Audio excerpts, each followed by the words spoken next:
ṣe rí ká mú tọ̀tẹ̀ kúrò ká fi tọ̀tẹ̀ sí ká fi tọ̀tẹ̀ kún ká tún wá yọ kúrò ńbẹ̀.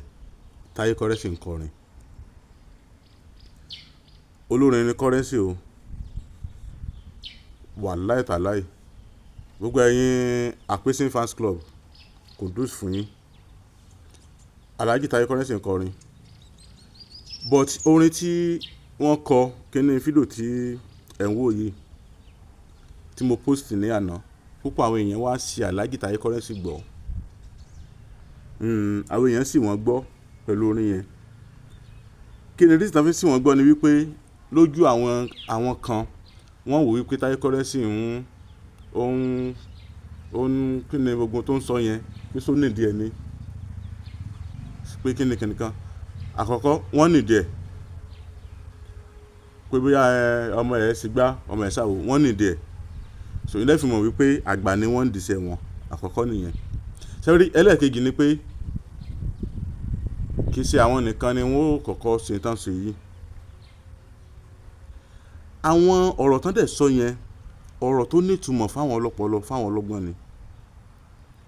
Ṣẹ́rí nígbà míì ọkùnrin máa ń gbìyànjú gan o lórí àwọn ọmọ. Nínú ọ̀rọ̀ tí Alhaji Taye sọ,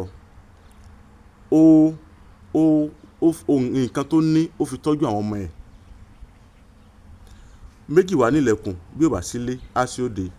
Wọ́n sọ̀rọ̀ lọ́dọ̀ bí wípé bọ́mọ bá ṣe fáwọn ó ṣe, bí ò bá ṣe kọ́lọ́mọ fi ìyà ẹlẹ́jẹ̀ gbogbo wa, kọ́lọ́mọ fi ìyà ẹlẹ́jẹ̀ everybody. Wọ́n sọ débi wípé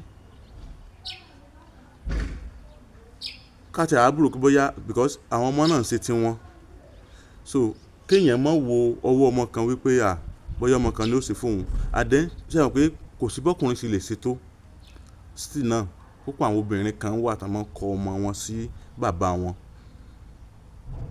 Wọ́n wá dá wa padà sọ́dọ̀ Alhaji Oríyọmí Hamzat pẹ̀lú bàbá kan tí ìyàwó ẹ̀ mú ẹjọ́ wá àwọn ọmọ mẹ́rin wípé bàbá yẹn ò ṣe, táwọn ọmọ náà wá tako ìyá wọn pé bàbá wọn ń ṣe. Ó túmọ̀ sí pé bàbá lè gbìyànjú láti ṣe fún ọmọ. Oríṣiríṣi ni àwọn ìyàwó tí à ń ní, àwọn ìyàwó táwọn fẹ́ yẹn oríṣiríṣi ni. Àwọn míì tún lè máa kọ ẹ̀yìn àwọn ọmọ sí bàbá tó tún ń ṣe. Bàbá ń ṣe o. Ṣùgbọ́n síbẹ̀síbẹ̀ náà àwọn ìyá míì á tún máa kọ ẹ̀yìn àwọn ọmọ sí bàbá tó tún ń ṣe fún wọn. Ìyẹn àkọ́kọ́. Àwọn ọkùnrin kan wà tán tiẹ̀ sí rárá. Ṣùgbọ́n síbẹ̀síbẹ̀ náà àwọn ìyá wọn tàbí ká ní àwọn ìyàwó wọn ò ní jẹ́ kó fojú hàn fún àwọn ọmọ wọn wípé bàbá wọn ò ṣe. Á ní bàbá yín ni o, ìtọ́lọ́run bá ti fún yín lápá ẹ ṣe fún un. Òun ló bí yín, kò síbi tẹ́ tì sí. Ṣẹ́rí pé kí sóríṣi méjì. Gbogbo àwọn ọkùnrin k'Ọlọ́run má fi ìyà ẹlẹ́jẹ̀ wá. Ṣùgbọ́n ẹ jẹ́ kí a máa invest lórí àwọn ọmọ wa. Ẹ jẹ́ kí kọ́mọ bí a bá ṣe láǹṣe gbajúmọ̀ tó kọ́mọ tó máa ní mínì sí wa. Ẹ rí i pé Alhaji Taye Currency ni o, Alhaji Pasuma ni o, Alhaji Saheed Osupa ni o, even àìmọye àwọn olórin míì o, púpọ̀ ń ṣe investment lórí ọmọ ṣùgbọ́n tí wọn ò gbé jáde o. Ṣùgbọ́n irúfẹ́ àwọn tí mo dárúkọ yìí ẹ rí wípé tá bá tún wọn wò dáadáa, wọn ò fọ̀rọ̀ àwọn ọmọ wọn ṣeré. Wọ́n tọ́jú àwọn ọmọ wọn. Wọ́n ti àwọn ọmọ wọn débi tó lápẹẹrẹ débi wípé ọmọ ò bá wà wo sáìdì wọn kọ́mọ sáà ti dá láàyà rẹ̀. Bọ́mọ bá ti dá ọkàn òbí ó balẹ̀. Bọ́mọ náà bá ti dá láàyà ara rẹ̀ ọmọ ò mọ̀ ṣe tiẹ̀ gẹ́gẹ́ bí Taye Currency ṣe sọ. Ọmọ ò mọ̀ ṣe tiẹ̀, bàbá náà ò mọ̀ ṣe tiẹ̀ lọ́tọ̀. So kò ní jí wípé bóyá ọmọ mọ̀ gbé bùkátà ṣáṣá wá fún bàbá, ìrònú mọ̀ pọ̀ fún bàbá, bàbá mọ̀ ní fúnpá àbí ìyá mọ̀ ní fúnpá. Ọmọ náà ó wà láàyè ara rẹ̀, kò ní sí wàhálà. So bí ọmọ bá fún bàbá ẹ̀ àfikún ni, bí bàbá bá wá sẹ́ndì sọ́mọ ó ṣe àfikún ni. So kì í ṣe wípé Alhaji Taye Currency ń janu tàbí nǹkan tí ọ̀rọ̀ tí wọ́n sọ yẹn fáàtì ọ̀rọ̀ ni. Fáàtì ọ̀rọ̀ gidi tó yẹ kí ọ̀pọ̀lọpọ̀ àwọn èèyàn ó tẹ̀lé ni. So Alhaji Taye ẹjẹ́ àjọ ọ̀tọ̀tẹ̀ kúrò nǹkan pé bóyá àwọn kò sí tí wọ́n parí ìjà. So bí wọ́n bá sì parí wọ́n ti jọ wà òkè ẹgẹ́ tẹ̀. So fáàtì ọ̀rọ̀ tó sọ yẹn ẹ jẹ́ kọ́pọ̀lọpọ̀ wa mú lò ó wà òkè gan o olórin Taye Currency o ọlọ́pọlọ dẹ̀ ni ọlọ́run ẹja amútọ̀tẹ̀ kúrò ń bẹ̀ aláyé yẹn kọrin ọlọ́run sì ní kéèké wọn bàjẹ́ ọládéka àyìndé abẹ́rẹ́ ọ̀rọ̀ ló kọ mi ifá Bùkọ́lá ifá glory àtàndá olórí àbọ̀là lọ́yọ̀ọ́ ẹ̀bọ̀ fani ẹ̀bọ̀ rí ni iṣẹ́ tí ò lọ déédéé ni ẹ kàn sí wọn kò jẹ́ bó sì jẹ́ kò jẹ́ bó sì ló máa jẹ́ o àníwára wa ti nọ́mbà mi rèé 08067109598 fún kòlú ọjà yín ẹ ṣeun.